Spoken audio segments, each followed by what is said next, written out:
seriousness they deserve. As we are speaking right now, Honorable Speaker, I have demonstrations in Embu town because of matters of insecurity, shops being broken into, and those are matters that, Honorable Speaker, they touch in this House, and I believe that as the senior counsel has mentioned, we need conclusive reports on matters to do with our colleague. And not only that, Honorable Speaker, I believe there are so many pending matters that are touching with the confidence that people have with our police forces. Honorable Speaker, we are yet to get reports on what happened to many of the Gen Zs during the Maandamanos. We are yet to get a report, Honorable Speaker, on various issues of abductions that have been reported of even some young people in this country. And Honorable Speaker, I sit here and I believe this House should be seen as a House that allows investigations to go conclusively. And I believe your guidance is very clear, Honorable Speaker, that we have to get to the bottom of this. If Honorable Koimbori, and I believe I have not been able to visit him, but I have seen the press conferences that have happened there. I've seen the hand being pointed to even the police force. Honorable Speaker, I believe also it's important for IPOA, because this is a matter of extrajudicial matter, to actually come in. Because when it is said that Koimbori had an issue and police say they were looking for him, it also points some finger in the matter to do with whether it is the police that was conducting this. And now the IG has spoken. It is important also to get an independent body to give a report on this so that this House can be well guided when it comes to those matters. But today is the National Prayers Day. Honorable Speaker, I believe it is not fair and it is not right for my good friends, minority leader and majority leader, to incriminate the name of the former deputy president just like that. It is right for them to bring evidence and say that he was involved in this, and let's be fair and actually call it like it is. We are taking too much time to debate and talk about the former deputy president when we have very serious matters to discuss in this House. We have matters to do with our debt issues. We have matters to do with finance bill. We have Mira issue that is being now being brought by the deputy majority leader. Mr. Speaker, Mr. Speaker, I wanted to seek your guidance, because, Mr. Speaker, I know Honorable Mukunji is a first-time member of Parliament. I know he's learning the ropes. Mr. Speaker, what we discussed yesterday, what we discussed yesterday is he's a first-time member of Parliament, unless he was in another parliament than this one, unless he was in South Sudan Parliament. The fact of the matter is he's a first-time member of Parliament and a third-time member of Parliament. That's a fact on record. Yeah, and he has only served 2 years, like regarding Gachagua. Mr. Speaker, but my point of order is this. Mr. Speaker. Mr. Speaker, yesterday what we discussed was a special motion under Standing Order 33. Mr. Speaker, the standing orders that we use here gives every member an opportunity to bring a motion to discuss any matter of national importance. And with the approval of the Speaker, and if you get the requisite number of 20 members to support your request, then you get an opportunity to move your motion. So we should not use up here the derogatory statement that we are wasting our time yesterday here discussing a matter of national importance like post-election violence. Someone who's calling people to take up arms, to kill themselves, displace people, cause destruction. You are calling something useless, unless you support that kind of thing, that you want people to die. Okay. Shame on you. Mukunji, wind up. Honorable Speaker, I believe that it is very easy for the minority leader to bring the matters of me being a first member of parliament. But they need to understand that I learn very quickly.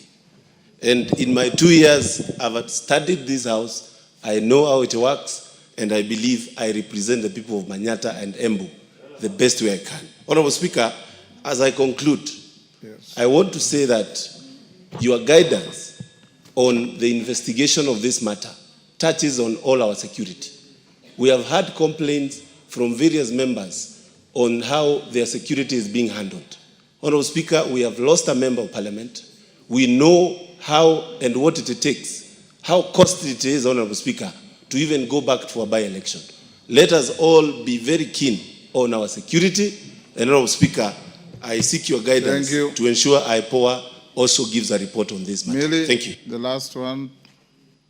Thank you, Mr. Speaker. Mr. Speaker, I want to, before I start, I just want to tell Honorable Mukunji that...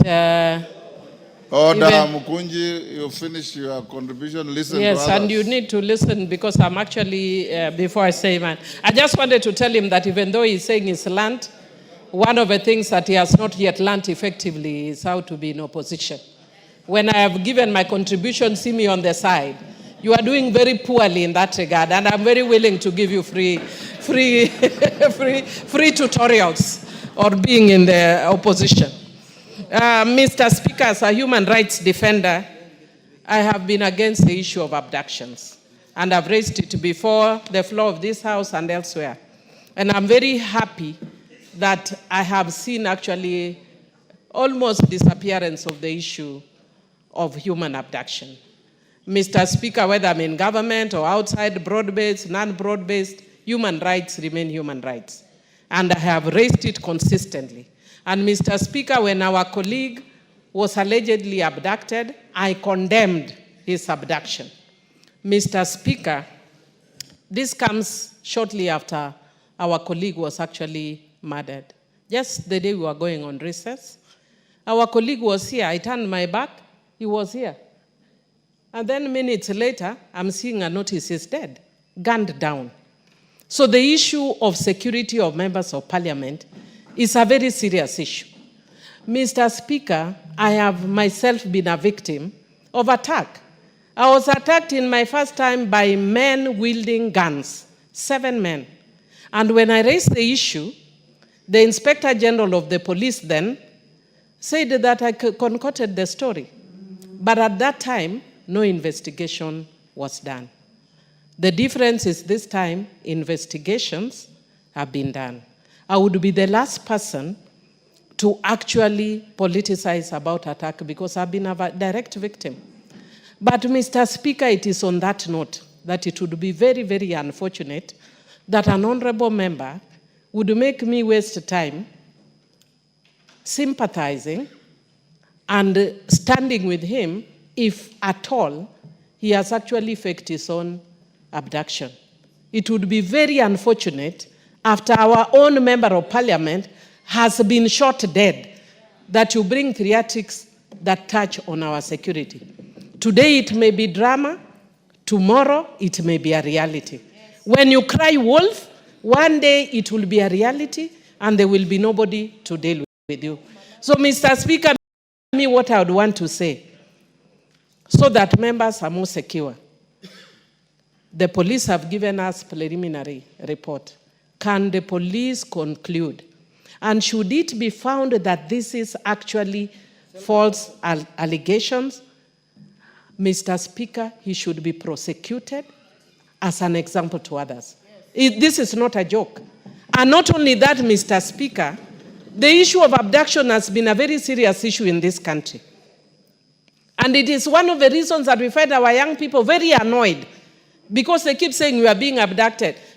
I would be shocked to discover that all along it is not the police that are abducting. I would be really, it is mind-boggling, Mr. Speaker. Even if we are politicking, our politics must reach a level that is human and that respects the human rights of yourself and of others, Mr. Speaker. Don't make us waste too much English when we know there are other countries where we can import the English, Mr. Speaker. I will not name them. But there are countries where we can import that English, Mr. Speaker. Export, sorry. We can export the English elsewhere. No, I will not say where, because I have many friends in neighboring countries, so I won't mention. And also we are trying to encourage friendly relations with our neighbors even when they are angry. But that aside, we are deepening relation with our neighbors even when they are angry. But Mr. Speaker, I would want to encourage that this matter be taken up seriously, not just as a matter of with the Committee of Privileges, but the Inspector General, if this is actually a lie, this member must be prosecuted. Thank you.